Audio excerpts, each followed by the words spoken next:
Allora diamo inizio alla seconda sessione. Do la parola a Nicola Affronti, capogruppo della provincia di Pavia, già presidente del Consiglio Comunale di Voghera, figlio dello storico collaboratore di Carlo Donat-Cattin, Paolo Affronti, che saluto, è stato con noi in Parlamento.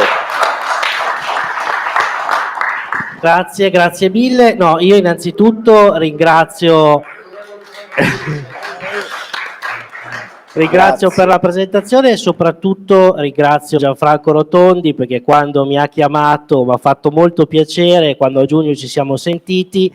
memore di un convegno che avevamo fatto a Voghera quando lui era ministro nel 2011, perché avevamo intitolato, io da presidente del Consiglio Comunale della nostra città, una via a Carlo Donat-Cattin, perché erano i 20 anni della morte ed erano poi anche i 41 anni dello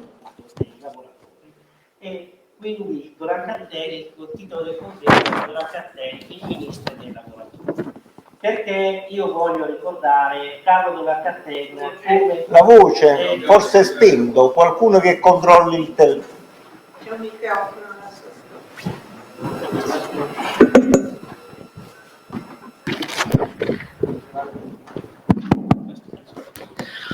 Grazie, scusate. Allora, no, volevo dire, quindi abbiamo ricordato la figura di Donat-Cattin come ministro dei lavoratori. Perché io ci tenevo a raccontare questo? Perché Donat-Cattin era la persona più vicina agli ultimi, perché lui era un politico con la P maiuscola.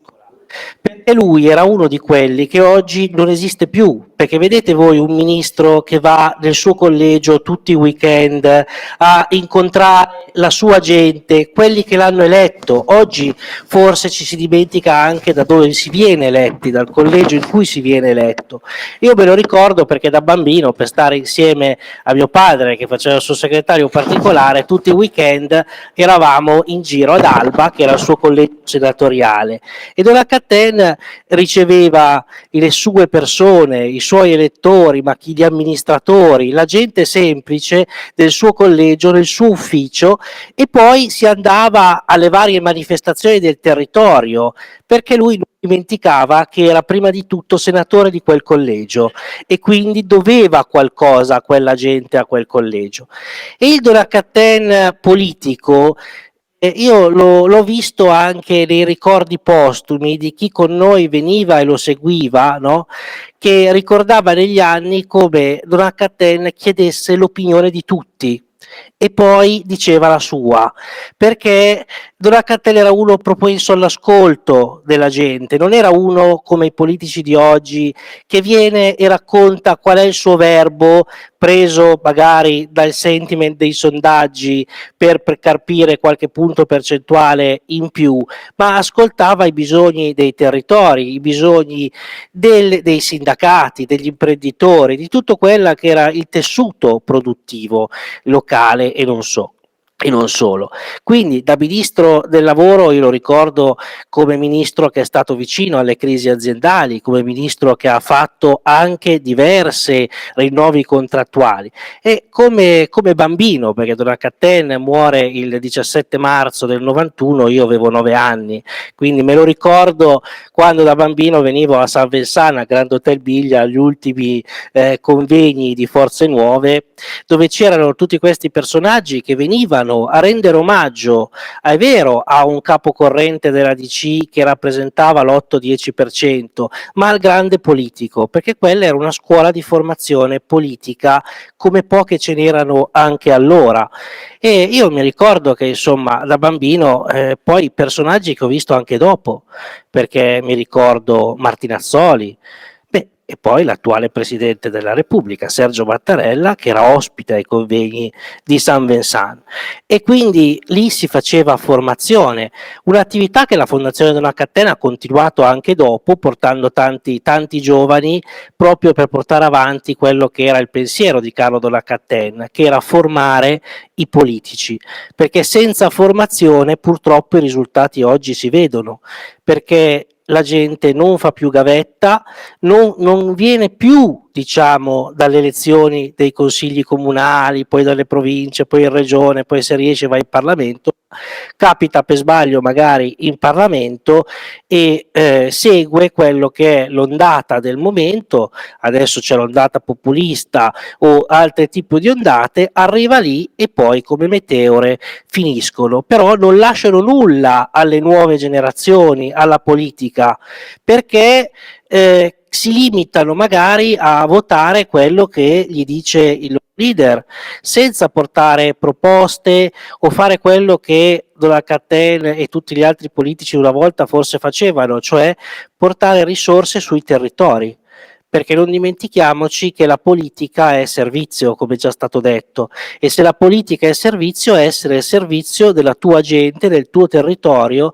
per non essere autoreferenziali con dei selfie, ma a fine mandato sarebbe bello, questa è una proposta, che ci fosse una relazione di fine mandato anche per ogni parlamentare, come succede per i sindaci, no? Giorgio Merlo è sindaco e lo sa, c'è una relazione di inizio e di fine mandato, così tutti i cittadini possono sapere cosa il proprio parlamentare ha fatto per il proprio territorio, per la propria nazione. E quindi questo secondo me è importante. La grande, diciamo, scuola politica che Donald Catten ci lascia è il coraggio di fare politica, perché fare politica non significa capitare per caso, significa avere il coraggio delle proprie idee, battersi per le proprie idee,